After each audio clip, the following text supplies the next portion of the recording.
Hola, ¿cómo están? Les damos la bienvenida a una nueva edición de Los Otros Libros, en este caso desde la Feria del Libro Mar del Plata, Puerto de Lectura. Saludamos al autor de Escribir Pantallas, Ricardo Aiello. Ricardo, ¿cómo te va? Hola Martín, gracias. Gracias por la invitación, gracias por el espacio. Muy bien, contento, muy feliz de presentar la obra. Un gusto y bueno, ahí cuando uno empieza a leer el libro, una cita inicial de Woody Allen, que me parece es el anticipo de todo lo que vamos a leer, ¿no? Acerca del guión, la importancia del guión en una película, un aspecto fundamental, según tu criterio. Sí, así es. La importancia, como vos decís, y nunca resulta suficiente poder ensalzar esto que es la materia prima, ¿no? de cualquier película, cualquier serie. Por eso, bueno, el título genérico que elegí me surgió enseguida, fue Escribir Pantallas. Entonces siempre viene bien tratar de resaltar el hecho de la escritura para la pantalla. ¿Y se puede formar un guionista? Sí, se puede formar y también hay mucho de lo que el guionista tiene que recabar, recoger por cuenta propia, ¿no? Su propio contexto, su bagaje, sus vivencias, sus lecturas, sus escrituras y su visionado en general. Hay una parte que se forma, que se enseña, y hay una parte que de alguna manera la forma el propio guionista, ¿no? El guionista en general proviene de otros campos de la escritura, son novelistas, cuentistas, periodistas, o está el guionista que se forma y se dedica exclusivamente a escribir guiones. Sí, desde hace, digamos, algunas décadas, fines de los 80 más o menos, han surgido los lugares donde se enseña guión de forma específica o que se enseña guión dentro de carreras audiovisuales y algunos, un poco yo siempre es como los médicos, ¿no? Los que hacen carreras audiovisuales, después algunos van por un lado, otros para el otro. Al principio, en los orígenes de lo que fue el cine o la televisión, venían más, como vos decís, de la parte de la literatura, del periodismo, venían de otras formaciones, pero ahora es una formación más específica, tiene sus particularidades el guión, no es una escritura como cualquier otra. Y en el caso, Ricardo, de las adaptaciones, muchas veces vemos una película que está basada en una novela, en un cuento. En ese caso, ¿es más difícil? ¿Es más sencillo? Uno cuenta con el potencial espectador que quizás ha leído la novela, ya hay un prejuicio ahí. Sí, es verdad. En general, yo creo que es más difícil. A veces se suele tomar como que es más fácil. Hay que conectar con otra obra, con otra visión de mundo. Fundamentalmente pasa por ahí. A veces resulta algo que fluye, digamos, y a veces por ahí aparece como algo medio trabado, ¿no? También influye mucho si el propio autor de la obra original está en el proceso de adaptación. Ahí por ahí corre un poco más fácil, a veces no, a veces se traba, se bloquea, se retiran a veces hay como algunas fricciones, pero en general creo que es una operación más compleja.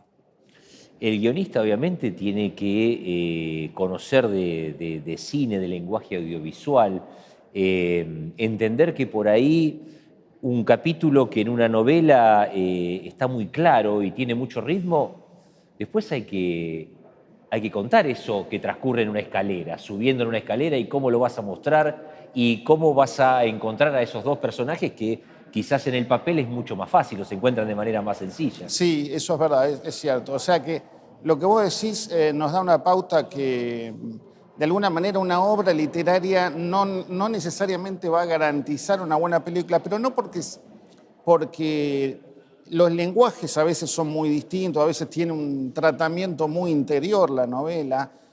Ha habido casos de grandes novelas que nunca pudieron llegar felizmente a la pantalla, Ulises de Joyce.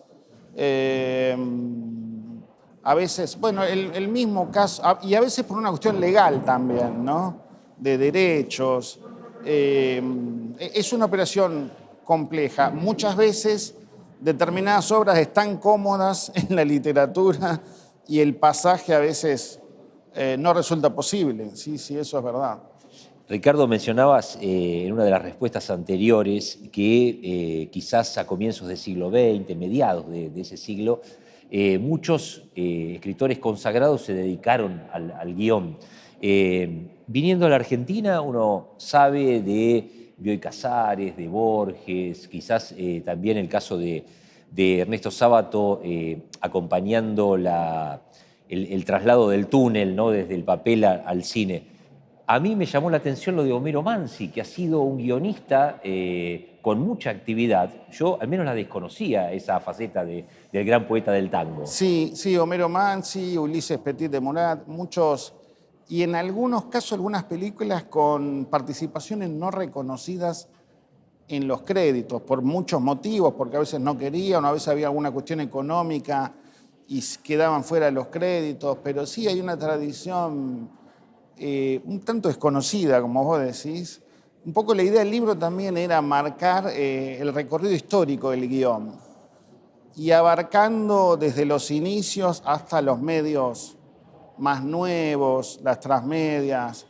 El caso del videojuego toqué también, sí, la idea era un poco era dejar en claro a partir de esta cita inicial de Woody Allen que siempre hay un escritor detrás de cualquier pantalla que nosotros vemos en movimiento. Sí, desde el comienzo del cine al videojuego tenemos que pasar por un género que a mí me ha gustado siempre, que es muy popular y que quizás en la Argentina es más popular que en otros lugares, la telenovela, ¿no? Que marcó una historia también. Sí, ahí en el caso de la telenovela tuve la fortuna, el placer, el regalo de la vida de poder acceder al archivo Alberto Migré, que me facilitó Víctor Agú, que es su heredero, y en el caso mío llegar a la cocina de lo que fue, por ejemplo, por citarte un título, la escritura de Rolando Rivas, Taxista, que yo la veía apenas con 3, 4 años, me había enganchado, no sé por qué, después se repetía, pero digo, para los que escribimos el nombre Alberto Migré es un sello de calidad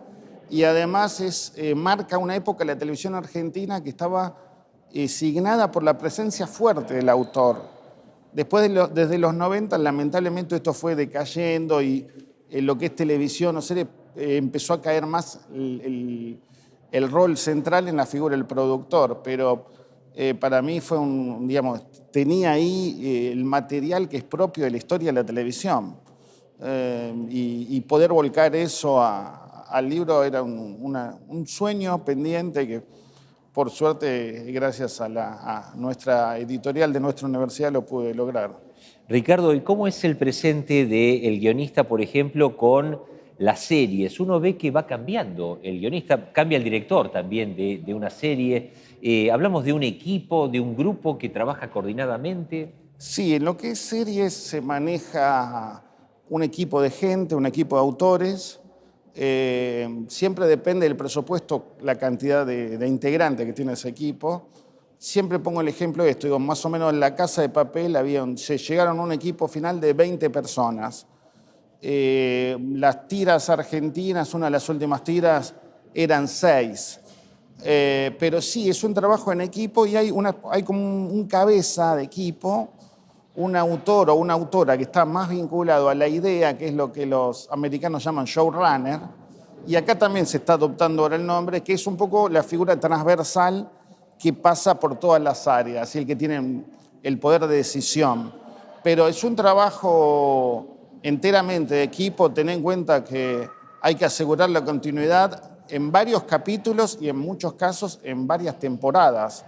Es una tarea, la serie, que sin un equipo de autores sería imposible realmente.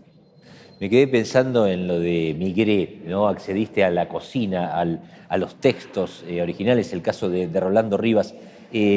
¿Pudiste percibir si Migré conocía la historia completa o la iba diseñando de acuerdo a cómo se revelaban los personajes, a la repercusión que tenían? Yo le pude hablar directamente esto con el colaborador directo, que hoy es el heredero, con Víctor Agú, que es quien me facilitó el archivo. La historia la iban escribiendo, digamos, a medida que se desarrollaba. Percibían el humor de la gente.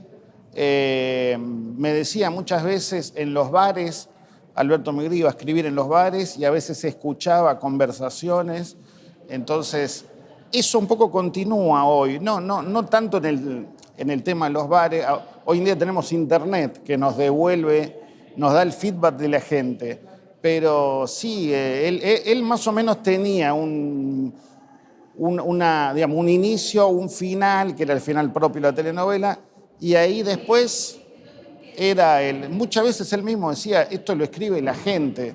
Le ha llegado a decir a gente en la calle, no, esto lo escriben ustedes, yo trato de ser las manos de ustedes.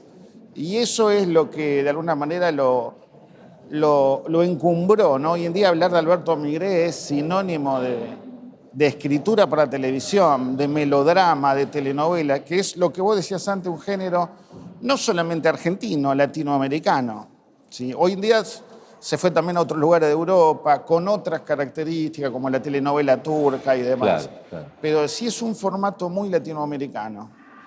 Fenómeno que hacen que, por ejemplo, Natalia Oreiro sea famosa en Rusia o en Israel, ¿no? Por las telenovelas. Sí, exactamente. Argentina tuvo su época de oro, lamentablemente no es esta. Hemos vendido historias, vendido capítulos, o sea, telenovelas terminadas. Y ahora estamos al revés, digamos, es lo que vulgarmente se llama recibiendo latas, comprando latas. Esperemos que de a poco vaya cambiando esta realidad, ¿no? Para el trabajo de toda la industria. Ricardo, antes de agradecerte tu participación en los otros libros, ¿cómo maneja un guionista la presencia tan fuerte de la tecnología en la vida cotidiana, ¿no? Estamos todo el tiempo con un teléfono en la mano, sacando fotos, leyendo mensajes, grabándonos. Esto no puede quedar excluido de una ficción, ¿no? A la hora de pensar en un guión. Sí, tiene que servir como aliado. O sea, debe servir la tecnología como una aliada importante. Yo creo que a veces, como de alguna manera te resalto lo de Alberto Migré, la nostalgia hasta cierto punto, ¿no? Recordar las cosas, pero tampoco podemos discutir, digamos, la tecnología porque forma parte de esto, es tecnología, forma parte de nuestra vida diaria y además que si el guionista lo sabe utilizar bien, es una herramienta. Esto que te decía de los bares de Alberto Migré, él decía iba a 2 o 3 bares. Hoy en día con las redes, Twitter, TikTok, Instagram, Facebook, tenemos el mundo a un dedo, a un movimiento de un dedo. Por eso digo, tiene que ser, de hecho, Netflix está utilizando, testea las historias por Spotify primero para ver si funciona. O sea, tenemos el feedback de la gente al segundo, esto es importantísimo. Ricardo, muchísimas gracias. No, gracias a ustedes, gracias por el espacio. Ricardo Aiello, el autor de Escribir Pantallas, presente en esta edición especial de los otros libros. Hasta la próxima.